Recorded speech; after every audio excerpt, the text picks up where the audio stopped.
Hello, this is Mrs. Standridge. I'm here with another couple chapters from Alan Gratz's Ban This Book. Let's get started. Mixed Up Mrs. Frankfurter. In the car on the way home, I pulled the piece of paper out of my pocket and unfolded it. At the top, I had written, "Why, From the Mixed Up Files of Mrs. Basil E. Frankweiler is my favorite book." What I had written below that wasn't long, but it had taken me a long time to do it. How do you say why you like a thing? You can point to all the good parts, that you like how they ran away from home to a museum, that you like how Claudia packed her clothes in an empty violin case, that they slept in a big antique bed and took baths in the fountain, that they solve a mystery about an old statue. I like all that stuff about From the Mixed Up Files. But none of those is really the reason I've read it 13 times and still want to read it again. That's something bigger, deeper, more than all those things added together. How do you explain to someone else why a thing matters to you if it doesn't matter to them? How can you put into words how a book slips inside of you and becomes a part of you so much that your life feels empty without it? Is that your speech? Dad asked. Why didn't you read it? Dang it, Amy Ann. I thought that was the whole reason we came all the way out here tonight. The whole reason we rearranged everybody's schedules. Your mother and I have a lot better things to do with our time. Hot tears poured down my cheeks, and I turned away so Dad couldn't see. I tried to swallow a quiet sob, but Dad heard me. Are you crying? Oh, Amy Ann, dang it, I'm sorry. I didn't mean that. I know how hard it is for you to speak up. He pulled a bright red bandana out of his pocket and handed it to me. Here, what's the book? I shook my head. I couldn't look at him. I was still crying. Come on, Mixed Up Mrs. Frankfurter or something? He was trying to get me to laugh, but I was too upset. He was right. Everybody had changed their plans for me, and we'd come all that way downtown on a school night, and I'd sat there too afraid to say something. Dad didn't say anything else, but a few minutes later we pulled into the parking lot of the bookstore. I hadn't even noticed we weren't driving home. Come on, Dad said. Clean yourself up now, and let's see if they have your book. Inside, I told the lady at the register the name of the book, and she knew it right away. A few minutes later, Dad bought me my very own copy of From the Mixed Up Files of Mrs. Basil E. Frankweiler. There you go, Dad said. Now it doesn't matter whether they have a copy in the library or not. You've got one of your own. On the way home, I held the book in both hands in my lap. The cover was a little different from the one in the library, and the Newbery medal on the front wasn't real like the library one. It was just a picture of the medal, not a sticker you could run your fingers over and feel the bumps, even through the clear plastic cover. But that didn't matter, really. The book and the pictures inside were the same. I was glad to have my own copy, but I couldn't help thinking about that book that wasn't on the library shelves anymore, and how I would never have known From the Mixed Up Files of Mrs. Basil E. Frankweiler was my favorite book if I hadn't found it there in the first place. The Girl with the Mullet. Sometimes I like to pretend I'm the main character in a book. My mom and dad and sisters and Rebecca are all characters too, and Mrs. Jones maybe, and Mr. Vaughn, my teacher, and the other kids in my class. But I'm the main character. I'm the one who explains everything that's happening in my own voice, the one things happen to. The only problem is, the best books aren't the ones where stuff just happens to the main character. The best books are the ones where the main character does something, like run away to the Metropolitan Museum of Art. And that's why I could never really be the main character in a book. I never do anything.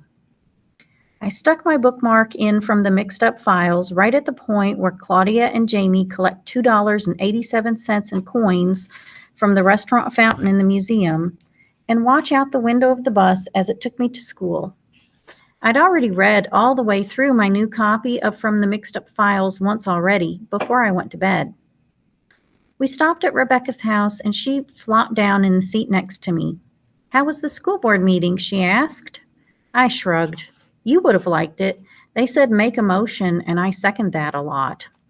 "Robert's Rules of Order," Rebecca said. "That's what they're called. It was written by Robert somebody or other." No kidding, I thought, but I didn't say so. "Did you read the thing you wrote?" Rebecca asked. I looked out the window. No. "Amy Ann, you worked all week on that." I shrugged. "Mrs. Jones talked, though, right? What happened?" "Nothing. All the books are still banned." Rebecca saw the book in my hand. "Isn't that one of them?" "Yeah, my dad bought it for me." Rebecca took the book from me and looked at the cover.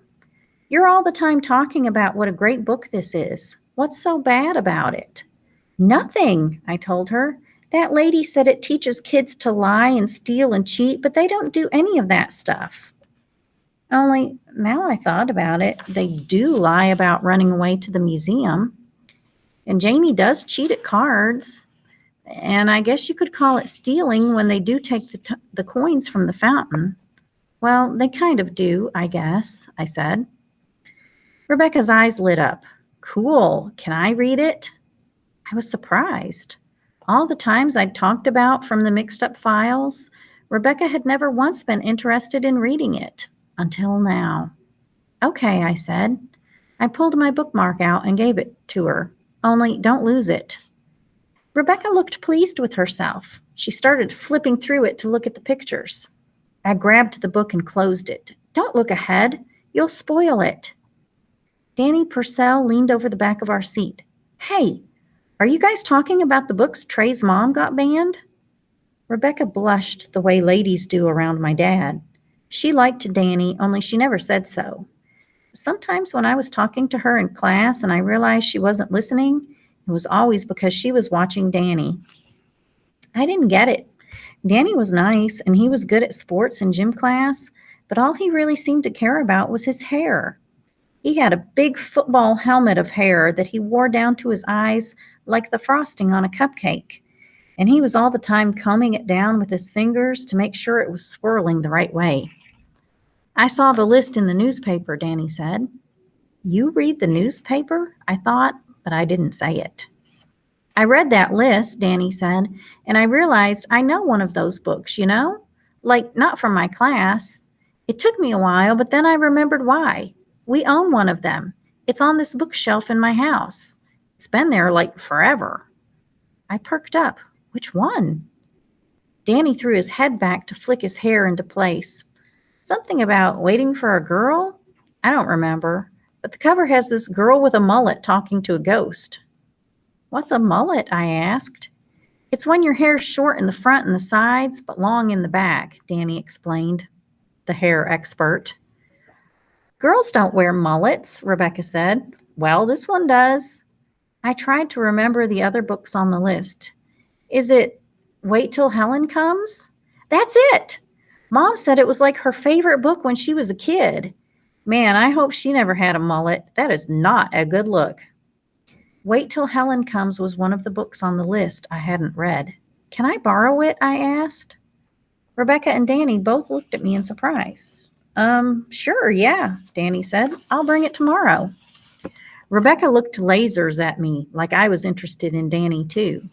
"I just want to read the book," I told her. "I want to read it too," she told Danny. I squinted at her. Did she really want to read it, or was she just saying that because of Danny? Danny shrugged. "Okay, sure. I'll bring it tomorrow." "You can read it after me," I told Rebecca. "You've got From the Mixed Up Files of Mrs. Basil E. Frankweiler to read first." "Why do you guys care so much?" Danny asked. "Are these books really good or something?" "They have to be," Rebecca told him. "Why else do you think they banned them?" It took a few seconds, but the truth of that finally got through Danny's thick helmet of hair. He nodded. Yeah, I bet they're full of good stuff, like all those channels my parents block on the TV." "You can borrow this one when I'm finished with it," Rebecca said, waving From the Mixed Up Files under his nose. Now it was my turn to shoot lasers from my eyes. Who said she could loan my books out to other people? All right, cool, Danny said, and he sat back in his seat. I lifted my hands at Rebecca as if to say, "What gives?" But she just blushed again. Whatever. At least now I could be sure she would actually read it. The bus pulled up to the school and I hauled my backpack into the aisle. That's when I saw who'd been sitting in the seat in front of us. Trey! He must have gotten on while I wasn't watching. How long had he been sitting there? Had he heard us talking about his mom and the banned books? Had he heard me loaning mine out and asking to borrow Danny's? Trey flipped a sketch pad closed, put it in his backpack, and slid out past me. He gave me a quick look as he went by, but didn't say a word. What was that supposed to mean? That he had heard us? Was he going to rat us out to his mom? Danny nudged me along, and I followed Trey off the bus. I was being stupid. So what if we were reading the books Trey's mom had banned from the library? They weren't library books. They were our books. And nobody but my parents could tell me what books I could and couldn't read. Mrs. Jones had said so, which gave me an idea. All right, we're going to stop right there. Come back tomorrow and find out what idea she has. Bye.